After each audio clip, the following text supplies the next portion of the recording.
Well, I was going to start this February vlog talking about some of the news stories that have occurred in the last month, but I thought that the discussion from last month's vlog about should I pay a ransom hadn't been put to bed. A few weeks ago I posed a poll on Twitter. Would you ever pay a ransom? Would you pay a ransom for data? And would you ever pay a ransom for people?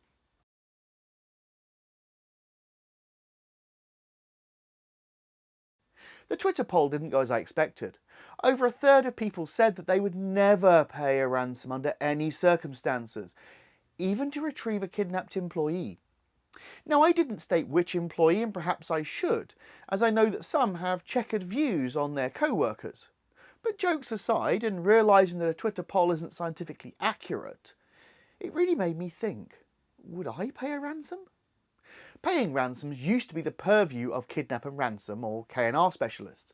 And if you watch the film Proof of Life with Russell Crowe, you will see and hear about the dramatised exploits of a K&R specialist. Now, I suspect that real-life K&R is really boring and probably more akin to insurance sales, but you get the idea. For many, paying ransoms is something that they see on TV, not something that they ever expect to have to deal with in real life. Ransomware changed that forever. So if we start to think about ransoms, it's easy to get locked into the rigid, right-thinking approach of, I never pay ransoms, I never deal with terrorists. And whilst that talk sounds good on Twitter and on the conference stage, real life is different. Note that this video isn't advocating that you pay ransoms. Far from it. This video is pointing out that, like the 2011 self-published book 50 Shades of Grey, the real world is just that, shades of grey. You will not know the right answer till you have to make the judgment call. So let's go back to the premise of the video, and let's ignore criminals threatening the health and well-being of your co-workers. Let's think about, should you pay a ransom to retrieve data? Now, in my day job as in charge of InfoSec for a large corporate, my default answer would be, of course not. But it's more nuanced than that. If you have a few PCs encrypted, would you pay?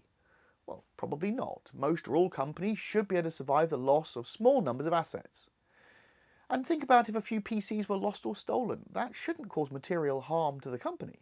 Ideally, the data should be backed up, and if it's not, it should be regeneratable in some fashion. And if it's not, then it should be treated as a total loss. But the company will bounce back. Now, the same could be argued of employees, but basic humanity kicks in, and my personal opinion is virtually any monetary price is worth paying to save a human life. But that's just my personal opinion. So back to data. Now imagine the scenario that the attackers have compromised your domain controller, they've encrypted your backups, and most of your critical servers are offline. There is no way to recover. What do you do? Well, this situation faced the aluminium provider Norsk Hydro last year. They were faced with a company dead in the water, inbound and outbound supply chains totally paralysed, and a ransom demand for a few million euros. Now, they took the admirable approach not to pay, and it seems to have cost them over 70 million euros, and the insurance companies have agreed to fund back less than 10% of that. So what should they have done? They didn't pay, took the high ground, and now have a 60 million euro uninsured loss. If they had paid, and there are a lot of ifs, they may have saved 60 million euros, and I'm not advocating paying criminal ransoms, but the numbers are stark. And well done to Norsk Hydro for taking the moral high ground, for publicising the event in such detail. Would others do the same? Have others done the same? So let's consider the risk if you do pay, as they are many and varied. Firstly, paying the ransom itself may be illegal. Depending on the location you are in, it may be a criminal act to pay up. Complicating this is if the criminals are linked to terrorism on a denied person list, then this illegality may get extreme, including extradition and international courts. Let's also look at the aspect of morality. By paying the criminal, you are contributing not only to further attacks, but also to general criminality, as a lot of that money paid in is used to fund other illicit goods and activities. The Sodinokobi group, which seems to act on an affiliate model, is massively successful and massively rich. It is massively successful and massively rich because victims paid up. If no one paid up, their revenue from ransomware would stop, and they would move on to other things.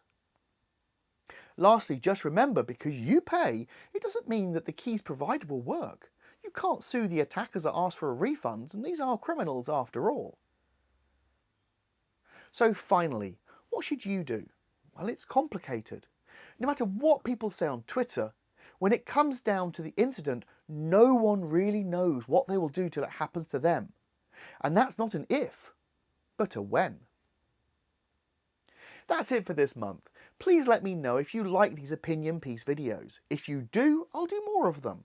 Please like, subscribe and share this video wherever you discuss information security.